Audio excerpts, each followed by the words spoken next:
Hello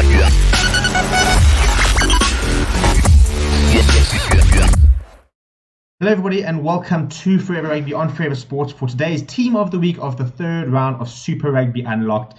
And obviously a difficult one to choose because there were only 2 matches. So we're looking at 4 teams that are trying to get the prizes. And to be fair, of those 4 teams, 3 teams scored a lot of points. 3 teams scored 37 plus points. So, it's difficult to sort of then pick out, the best sort of performance. So at the end of the day, the Pumas, whilst they blew a big lead, were very, very good in the first half on Friday, just as much as the Stormers were extremely poor in the first half, but managed to get themselves into the game and get over the line, which is very important. So difficult to sort of think and look at those players. But what I will say is that the Bulls were very good on Saturday, and I think the loose trio in particular for me was tremendous, and it reflects in the Team of the Week. So yeah, a couple of interesting decisions. Let me know in the comments what you think. As always, please do consider subscribing. Bottom right hand corner there. Smash the like as well if you enjoy this type of content. We are trying to hit 200 subscribers. So please do come and show your support. So without any further ado, that is our Team of the Week. So let's get stuck into it. So number 1, Leon Lyons came in for Stephen Kitsoff, who is currently self-isolating, although John Dobson did say it was always the plan to play him this weekend. And he was very, very good. He tackled well, he scrummed well, he was very solid, and I think filled in Stephen Kitsoff very, very well. Bongi Mbonambi was characteristically hardworking, a classic Bongi performance.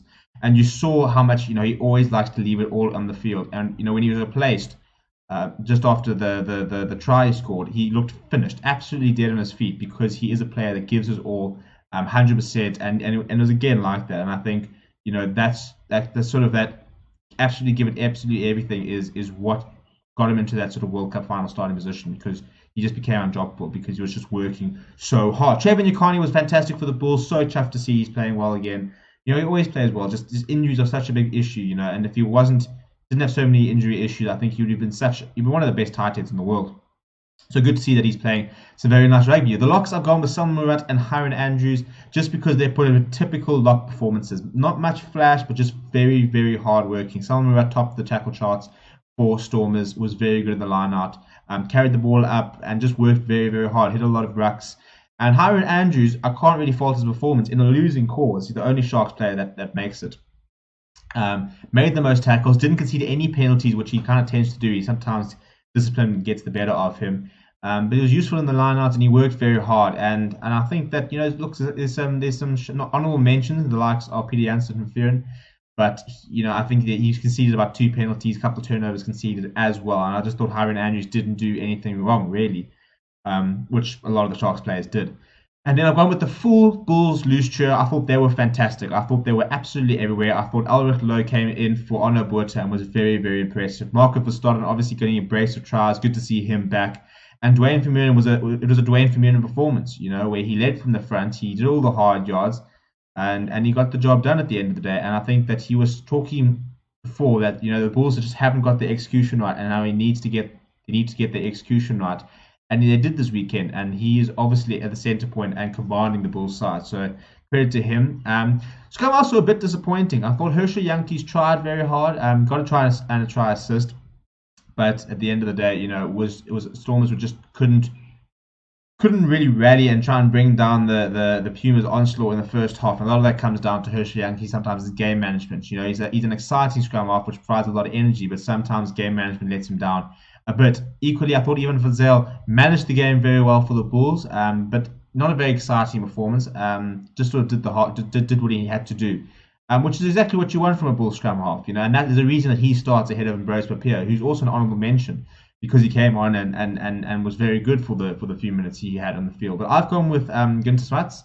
Another nice young scrum half, 22 years old, was at the forefront of everything good for the Pumas in the beginning of the game. Good quick delivery. And one of the reasons Eddie Fouchier gets in here. And Eddie Fouchier, for me, gets in despite not playing, the entire first half. Obviously went off injured, but he still managed to outscore all the fly halves across the weekend. And he was fantastic. When the Pumas were doing everything right, he was at the forefront of it. And I think if he had played the full game, it might have been a whole different story. Such was the way he was playing. So he gets into the side. Hopefully the injury isn't as serious as we all thought, and he can be back on that field very soon because he was looking fantastic.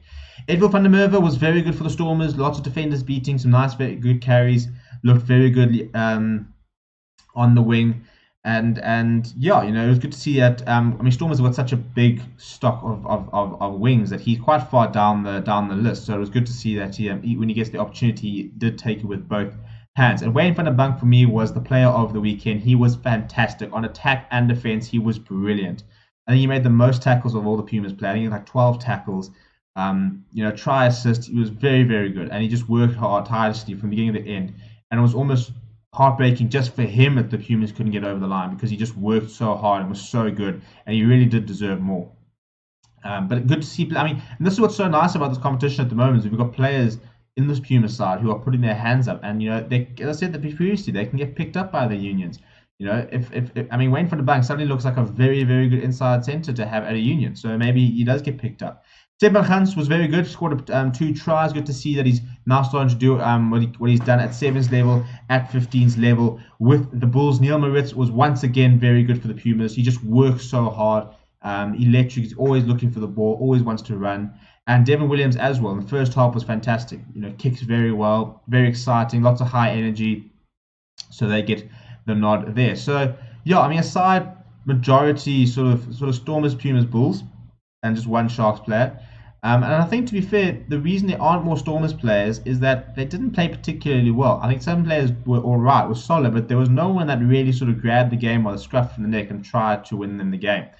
So I think they won the game because they stuck to their processes and they got the job done eventually. But yeah, I think I'd like to see more players sort of step up within the Stormers side and really sort of put their hand up, like lots of players are doing in the Pumas, and I think that's why a lot of them get into this team.